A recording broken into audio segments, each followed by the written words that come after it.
J'apprécie beaucoup qu'on ait des invités qui aient pu se libérer pour venir à nos portes ouvertes aujourd'hui en vue de partager un peu du vécu, de partager. Et c'est un endroit idéal pour refaire nos forces physiques, mentales. Présentement, je réalise que je suis en train de faire l'unité intérieure à tout point de vue. Que ce soit d'être accompagnée psychologiquement et spirituellement. Et cela m'a beaucoup aidé à me retrouver, à me reconnaître. Certains événements ont fait qu'on m'a suggéré de venir ici au centre pendant 1 an.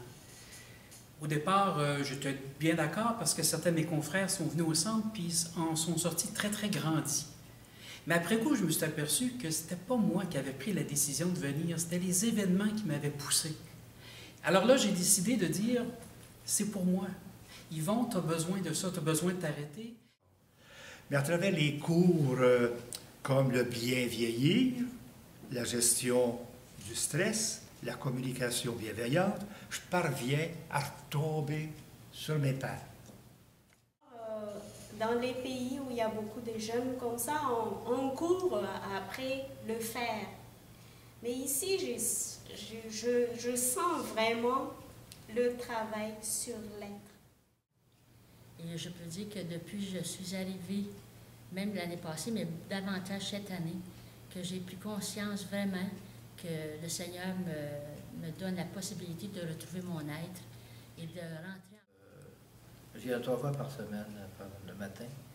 Mais ce qui m'aide beaucoup, c'est cette approche psychologique et cette approche spirituelle, surtout sur la prière. Notre ministère, comme prêtre, nous autres, on est habitués d'arriver d'un presbytère qui a 4-5 prêtres, puis on peut desservir les paroissiens. Mais aujourd'hui, on est seul dans un appartement ou un petit presbytère, on a 4-5 paroisses. L'ouvrage est tout à fait différent. Le ministère est très complexe et on ne se rend pas compte qu'on peut se rendre malade à travers de ça physiquement puis moralement. Le centre, c'est un endroit qui répond à tous ses besoins et j'en suis reconnaissant. Ce qui m'aide le plus ici à vivre, c'est la grande liberté, dans le bon sens du mot. Alors, il n'y a pas de commentaire qui se fait sur ce qu'on fait. S'il y en a, ils sont positifs. On nous laisse libre de choisir l'activité qu'on veut. Par contre, on nous incite que si on a choisi une activité, il faut y être fidèle.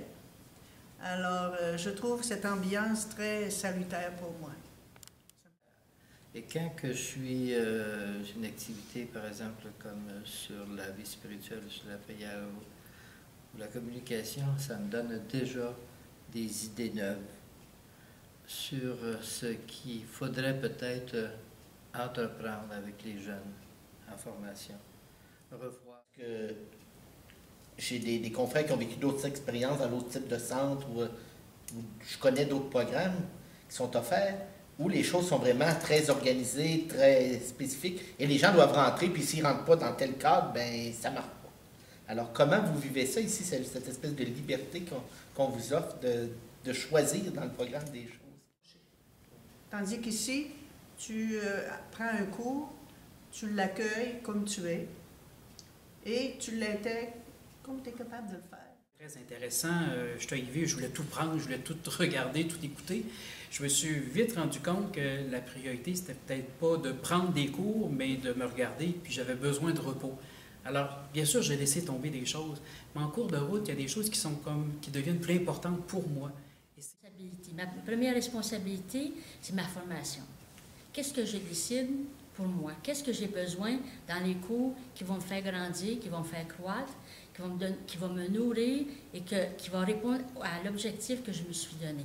Donc, et arriver ici, c'est moi qui ai choisi d'être accompagnée d'après mon énergie. Le fait que la personne arrive ici dans un parcours très personnalisé et qu'elle est accompagnée pour justement ne pas se perdre de vue dans le processus, eh bien, elle va avoir à considérer où s'investir, ses priorités. Mais dans certaines choses, entre autres, il faut se laisser surprendre. Je pense entre autres à l'art-thérapie où, de jour après jour, il y a des choses que l'on découvre dans des choses aussi insignifiantes qu'un gribouillis. Et là, si on a le cœur un petit peu trop fermé, on passe à côté plein de choses. Mais si on a le cœur ouvert comme un enfant, on découvre des choses tellement, tellement intéressantes, mais de façon surprenante. Et dans le choix, la décision, c'est est-ce que je suis ouverte à la dimension spirituelle, émotionnelle et physique? Et dès que j'ai vu ces 3 dimensions-là, c'est le centre qui m'est venu. Parce que j'ai vu tout le processus que j'avais vécu jusqu'à date et j'ai accepté de laisser mon nom. Et ce sont des personnes qui sont attentives et discrètes et compétentes. Où on s'est donné à plein de prendre la décision de tout laisser pour dire, bien, là, c'est le temps que je pense à moi. C'est le temps que je pense à bien vieillir. Je me sens toujours appelé parce que je veux garder alliance avec le pays mission où j'étais et j'aimerais offrir mes services pour continuer avec les Latinos qui sont ici à Montréal. Les accompagnements et les activités se complètent et je découvre des défis qui me poussent à avancer et à aimer la vie. Concernant les résistances à venir prendre soin de soi. On entend beaucoup les gens des congrégations qui nous disent, bon, ben on vous connaît, on a entendu parler de vous. Mais tout autour de l'estime de soi. Donc, peu importe qui tu es, tu as un épuisement quelconque, mais tout ça va t'aider à te reprendre en main avec l'aide que tu as. Même faites-vous un beau cadeau. Vous le méritez. Donnez-vous ce temps-là. En elle, et je pense que c'est la perception, je pense, des autorités qui ont. En même temps, les sœurs, hein, moi, je peux dire que je suis gâtée parce que c'est ma responsable qui m'a envoyé, puis les sœurs étaient très heureuses que je prenne un temps d'arrêt. Mais est-ce que les sœurs qui voient quelqu'un partir pour un an acceptent que cette personne a besoin d'un arrêt et que c'est positif? Que le témoignage des personnes qui viennent ici et qui ressortent revigorées doit se donner plus dans les communautés. Dans ma société missionnaire, quelqu'un va suivre des cours au niveau académique très bien perçus. Parce que là, il prend quelque chose qui va l'aider, qui va lui donner une compétence. Exactement. Quelqu'un qui décide de prendre un temps pour lui-même, ah ben là, c'est souvent perçu par plusieurs comme une perte de temps. Réalisé. Je suis ici depuis 2 mois, j'arrive à Granby, fait semaine, ils me disent, après 2 mois, ben, tu m'as dit ce que tu vis là-bas. Alors j'ai partagé de ce que je vis ici. À mon insu, il y a des grands pans de ma vie, de mon être qui ont changé.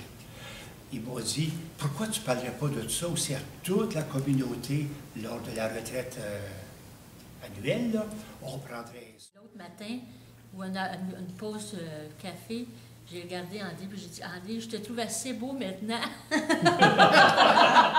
Il y a une cohérence Il y a une cohérence dans le discours des intervenants, dans les expériences, dans la façon de dire, de faire et de vivre les choses. On se sent qu'on a d'un endroit à l'autre, d'un intervenant à l'autre, on sent qu'il y a le même langage.